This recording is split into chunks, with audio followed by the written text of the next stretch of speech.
Welcome to EnVision Center News, where we discuss community impact and involvement with today's nonprofit leaders and philanthropists. Thank you so much for joining us on the podcast. It's been a long time coming because you have an office space here on the floor with us, and yet we haven't had you on the podcast yet. So excited to finally be checking that box. Before we get into your nonprofit work, and this might be directly related, can you just tell us a little bit about your background? Where did you grow up, and how did you kind of land in this nonprofit space? Yeah, absolutely. So thank you for having me. Glad we can get together and do this.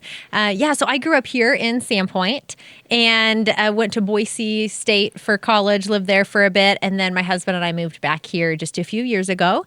At Boise State, I studied criminal justice with an emphasis in victimology and victim services. So I worked at the Women's and Children's Alliance there as a domestic violence court case manager. So helping people kind of connect with resources, and particularly survivors of domestic violence and sexual assault, as well as kind of with the civil protection order process. So in that role as a case manager, I noticed just gaps in services and resources that were available to clients. So I'd be working with a client who, for example, one of them was their kid grew out of their car seat, right? Mm-hmm. And car seats are expensive, and a lot of thrift stores won't take them. Mm-hmm. And so it's hard to get them, for a more affordable price and things like that.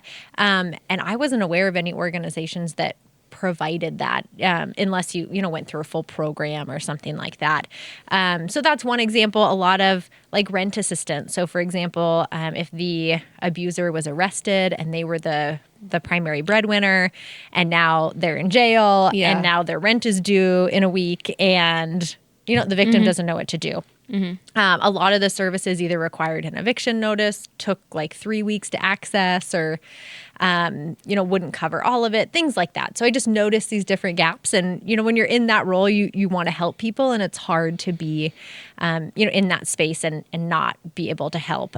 So that's really what kind of led to it. And then I also knew people who would happily have helped in those situations if they only knew about the person's situation and what mm-hmm. they needed. Mm-hmm. And so that's ultimately what kind of led to Love in Action Idaho, is just my experience there as a case manager and trying to just help to fill those gaps.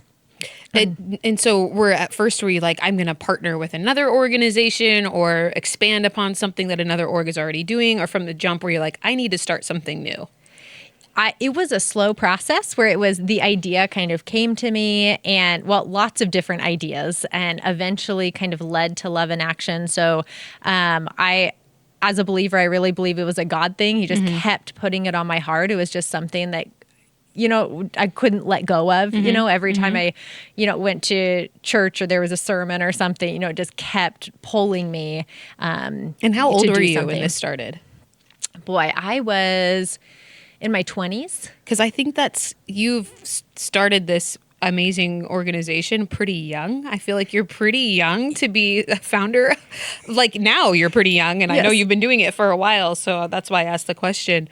This young person that starts this like wonderful nonprofit while you have children. I don't know if you had started having children at that point or what, like, where is that in the timeline? Because that's a really interesting part of your story, I feel like. Yes, it is. So I started the organization in Boise. Like I said, it was a lot of years of taking little steps, and just gaining even the confidence to do those things, and kind of praying about it, figuring out what that looked like. Then eventually started it in Boise in 2020.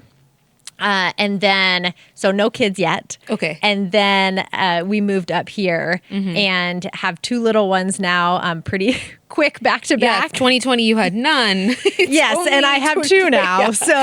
Yeah. So we honestly kind of took a pause on mm-hmm. Love in Action during that time and kind of figuring out, because we were still meeting needs in Boise, but that was a challenge being up here, and also just knowing that Boise as an urban area tends to have more resources mm-hmm. and trying to kind of bring more resources here locally. So that was a bit of a transition time for us, and kind of figuring out what that looks like, transitioning to focus on meeting needs in Bonner County and really honestly, only within the past year or so is really where we started taking off. Got a board together here instead of having a board in Boise, and really focusing on meeting needs here in Bonner County. Okay, and how exactly do you meet those needs? How exactly does Love in Action work? Yeah, great question. So there's a lot of different layers to this, and it can be hard to explain concisely. But the short answer is we partner with different community organizations. Like, for example, the Community Resource and EnVision Center. We're set up to receive referrals from Lilybrook Family Justice Center, 7B Care Clinic, things like that. So when they're working with clients and, they know their story, they know what's going on, can kind of talk through that with them. They know what their needs are. And if they're working with that client and they encounter a situation where they need something and they're not aware of existing resources that can meet that, then they can submit that referral to us.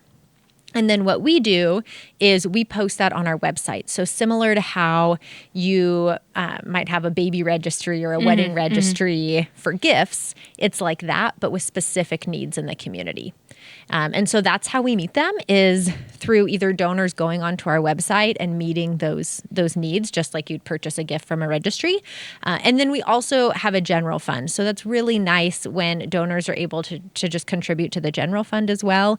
That allows us to meet needs really quickly, where we may not have the time to, post it and wait for donors and things like that. So we've had a couple of examples where having that general fund has been really nice. So for example, I'll give a couple just to put it into perspective. So we worked with a family who they were homeless. They had a toddler and the mom was 8 months pregnant.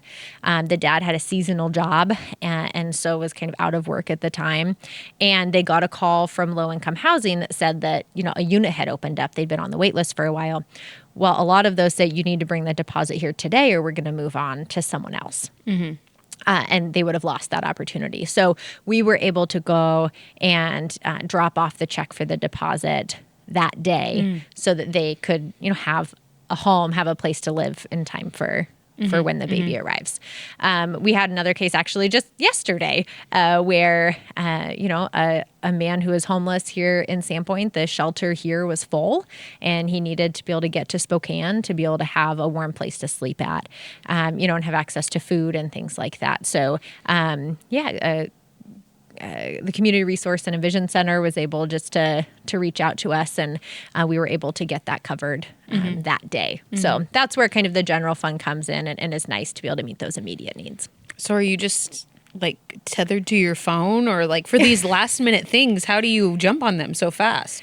Yeah, sometimes I can, sometimes I can't.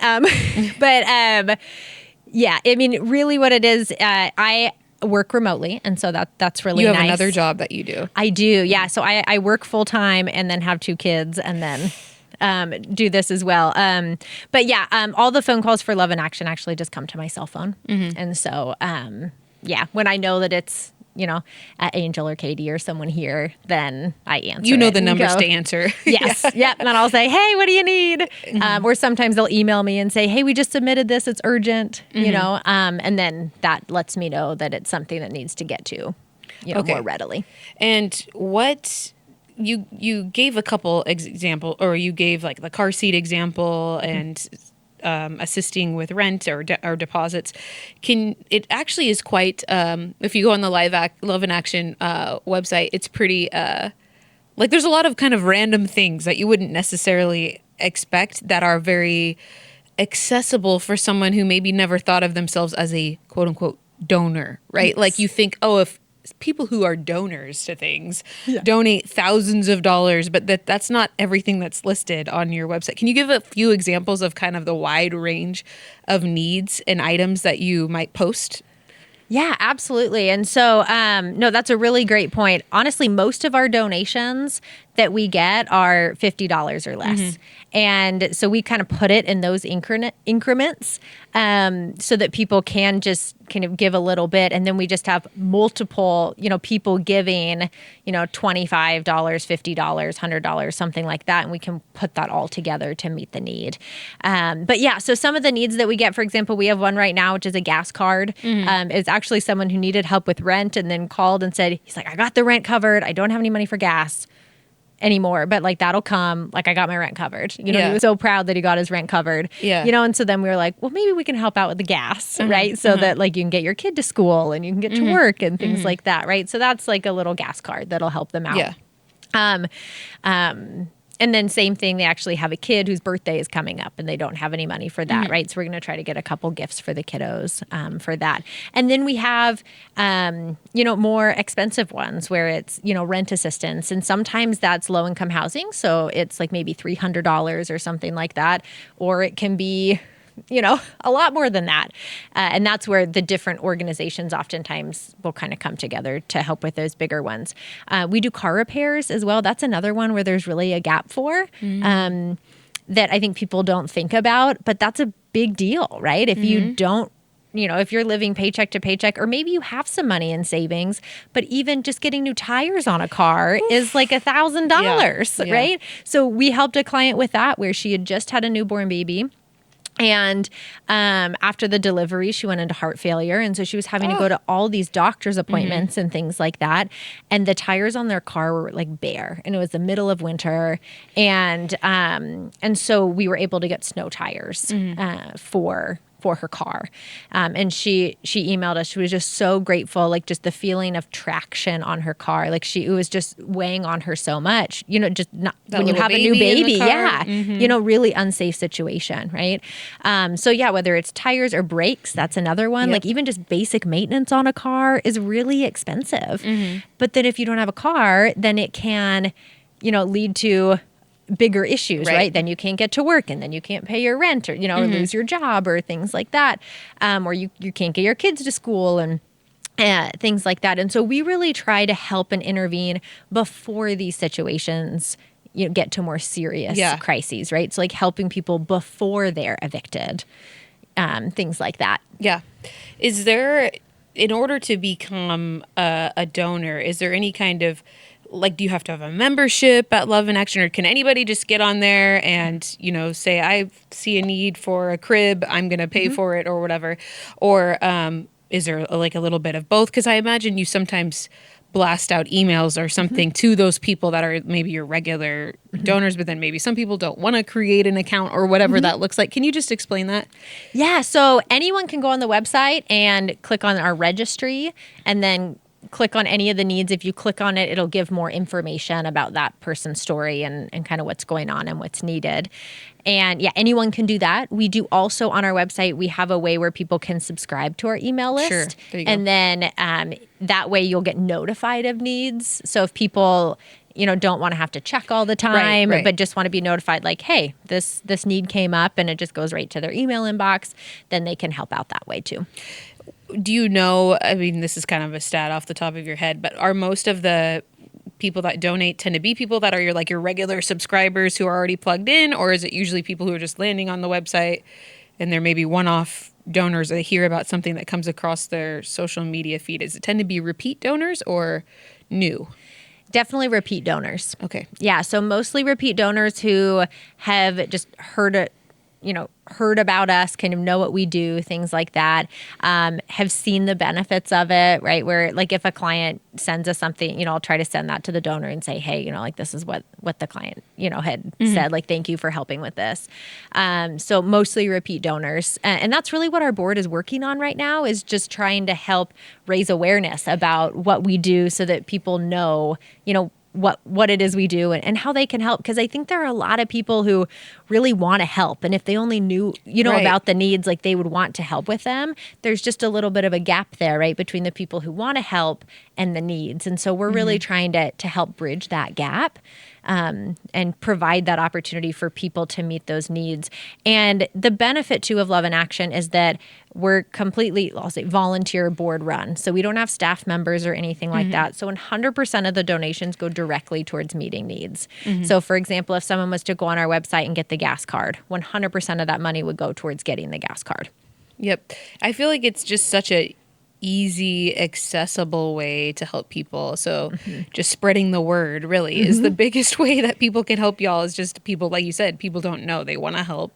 And it's very, getting that note after the fact, that thank you, or, even just you helped them. Like they didn't lose their job because of whatever. Yeah. I mean, obviously that's going to make people feel really good and come back for more. I also use love in action. Sometimes I'm like, if you love to shop, Yeah. it's kind of fun. Like if you're that lady that loves the wedding registries and the baby registries and you love to just scroll through and see things, like love in action is great for that, I feel like. Exactly. Yeah. You can just go on and see, what the needs are and be able to access it that way. So yeah, it's a help with your shopping fix, but the money goes towards people instead of things. Well, that's probably a good point, right? Is that people don't donate the thing itself, right? It's always money they're giving to you. Y'all are the ones that would go get whatever it is, like the crib. If somebody needs a baby crib, you don't, as the donor, pick a crib and bring it in. They donate money to you, and then you go handle getting the crib. Correct? Correct. Yep. So yeah, we just accept the financial donation, and then we would take care of the rest of it. And part of why we do that too is we like in those situations for clients to be able to pick out exactly what they want. Yeah. I think there's just a lot of providing, dignity and worth to people, and like you can get something new. Mm-hmm. And like you can get what you want. So for example, like let's say there's a kid who wants to play basketball, but their family can't afford basketball shoes, right? They could, get a referral through us, and we could have CREC send a referral to us, kind of a thing, and they could pick out the exact basketball shoes that they want, right? And we could get those and have those sent to them. Mm-hmm. So for those types of items, we try to do that as much as possible. Yeah. And you don't have, like you said, you're all volunteer run. Mm-hmm. Is there a hope or desire in the future to have more, like have paid positions and expand in some way that you're not able to do now because you're all volunteers? You're a mom who works a full-time job and has 2 kids and is doing all that good stuff too. Yes, absolutely. I mean, we are limited in what we can do just because of that, because we're all volunteer run, and because of kind of limited, because we want all of the donations to go directly towards needs, right? So, it takes more grant funding and things like that to try to fund those other components. Mm-hmm. But there's no shortage of needs here. Mm-hmm. The needs are growing rapidly. I think in the last CREC newsletter, right, it was the number of clients served in January was almost double, I think, this year compared to last year, right? So the needs are growing.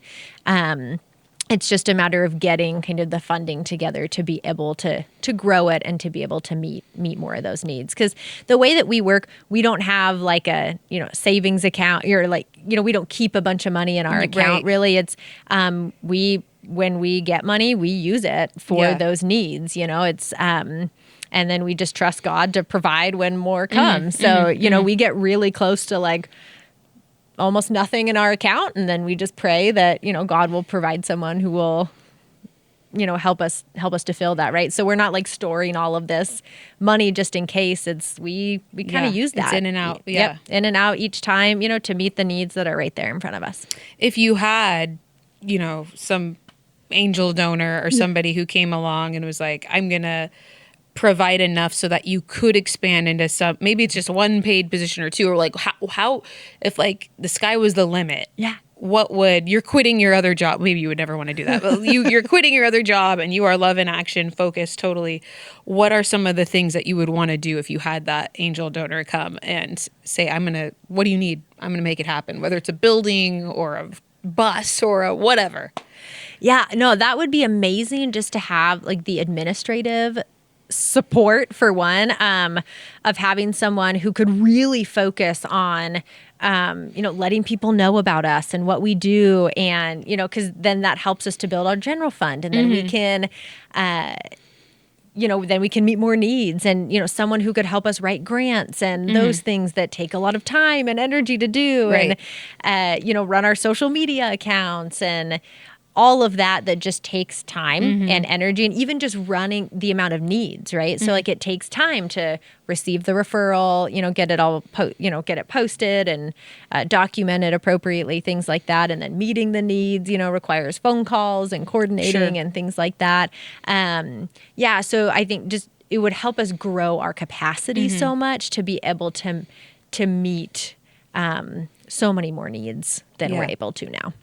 Can anybody make a referral?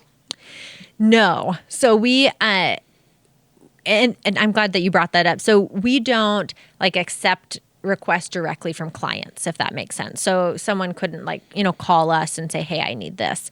We only meet needs that are referred to us from our partner organizations. Okay. And currently, it's primarily the Community Resource and EnVision Center. We also are set up, and our board has approved receiving referrals from 7B Care Clinic and Lilybrook Family Justice Center as well.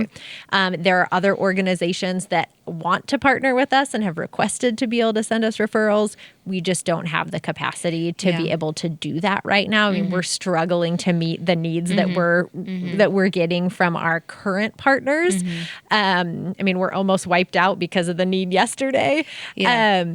So we would love to be able to partner with more. We just need to be able to grow our capacity to do that. What percentage roughly of the needs that you post actually get met? I should look that up and see how many we're able to meet. We are able, I would say, to at least partially meet a very large percentage of them. I would say probably 80 to 90%. We try to amazing. At least partially meet. And some of those are, some of them, the clients that will, I'll call them and they'll say, oh, I figured it out. I got it covered. And, so some of them, they figure out on their own, which is great. The main thing is that sometimes we're just only able to partially meet it. Yeah. And so still incredible. So we try to at least provide some support for all of the referrals that we get. But there certainly are some where I'm I'm really sorry. We just don't have anything for this one. Yeah, I mean, 80, 90% is really high. That's higher than I was expecting you to say. Yeah. So I think that's amazing, even partially. Well, and I think that's part of, because they're being referred from our, our partner agencies who are really, they're really selective. They can keep it under control. They keep it, Yep, they can keep it under control. They're really selective. And they're working with other organizations as well, right? And so oftentimes, it's multiple churches and multiple organizations providing a little bit to kind of come together and meet the whole need. What does your husband and family think about you being a young mom and working and doing all this crazy stuff? My husband has to keep me in check sometimes. I tend to be overly ambitious and so he's good at kind of reminding me of my limitations when I need that. I've also just done a lot of work over the past few years of just kind of cutting back on other things and really trying to focus my time and energy on the things that matter the most to me. And so cutting out all of those extra things has really helped, provide the capacity to be able, to do these things. Have you had other folks reaching out in other areas, even maybe other states, I don't know, who have stumbled upon you or heard about you and now want to copy your model? I haven't had anyone who wants to copy the model. I did recently get an email from someone from North Carolina who wanted to use our logo, wanted to revise our logo for, it was a really cool philanthropy group that they were doing just for a year. So they had stumbled upon us that way, but not anyone who's really wanted to copy the model. I called a lot of agencies when I was thinking about Love in Action and setting it up, just to kind of learn from them and see if they had anything similar. But I haven't seen anything like this necessarily everywhere. But I mean, I would love to. Yeah. I'd love to see it everywhere. It's so cool. It's just, then when you see it, you're like, duh. Why isn't everybody, why doesn't every community have something like this? It seems, like I said, it's not a complex thing. It's very simple. Here are the needs. Who wants to meet them? Okay, great. I mean, it's really genius in the simplest way possible. But let's actually, before we wrap up, let's talk about your name, Love in Action. Yeah. Where did that come from? How many, I imagine you spent a lot of time thinking about what you wanted to name it and you decided on Love in Action. Can you expound upon that? Absolutely. Yeah, it was a process. We had kind of other names in mind. And then, I think Love in Action just really, again, I think it's just kind of a God moment where it just kind of came. And I really liked the idea of the verse that talks about like not loving in words and speech, but with actions and in truth, right? So we really want to love with our actions. And we do that, right, by trying to meet these immediate needs. So that's really our goal is, our mission is for people to experience God's love through the provision of their immediate needs, right? And I think that's, through actually, acting and doing something to help people. And not just hitting them with I'll pray for you, which is very important. Yes. I will pray for you, but also I have the actions too that I can back it up with. So I think we definitely do both. Every time I get a referral and I put it in my little spreadsheet, I pray for the client and the family. And that's always like really fun just to see God show up, after that and see how he provides in all these different cases. And we've had so many moments where, I'm like, all right, we're like out of money. I'm not sure like what we're going to do. And then like a donor will come and, step up and provide a big donation. And we're like, thank you. So that's really cool to see. So we really do both, right? We pray and then we want to, follow up on that prayer and really just be a vessel for God to be able to kind of work through us to be able to help people. Yeah, it's really beautiful. Do you have any other thoughts things we didn't cover that you want people to know? I mean, it sounds like to me, like the best ways that people can get involved is you can just straight up become a donor or just tell people about Love in Action. If maybe you're not in a position to donate at this time, just bring it up when in the conversation and let folks know that it's something that they can participate in. And I guess it doesn't hurt, even if you're not in a position to donate right now, you can still subscribe to the emails, and then if your situation changes, you can maybe become a donor. Are there any other ways, fundraisers, anything coming up that you want people to know about? Yeah, I think you covered most of it. The main thing is, going on our website. I think it's a great way for people to find out more about us, see the needs that we've helped with, and what needs are currently there. So obviously helping with that is awesome. Subscribing to our email list is another great way to get involved. And, if people want to organize their own fundraiser or something like that and collaborate with us on that, we're happy to participate in those things. And really just sharing it, right? Sharing it with friends, with, your life group, things like that, with your church family. We're happy to go in and, to different congregations or groups and tell them about what we do. Because, I think that once people kind of hear about it and understand what we do and how it works, I think it resonates with a lot of people, and a lot of people who really have that generous heart, right? They want to give. They also want to know like what their money is being used for, and to have that knowing that you're making like an immediate difference, right away. Yep. It's so awesome. Thank you, Danielle, for everything that you do. And you're obviously a fantastic partner of the EnVision Center. So we love you, and we just want to keep seeing you grow and be there with you to grow with you and meet more needs. Thank you. I appreciate the partnership so much. Thanks for listening to today's episode. For more information, you can go to crecidaho.com. Please like, share, and subscribe. We'll see you again soon.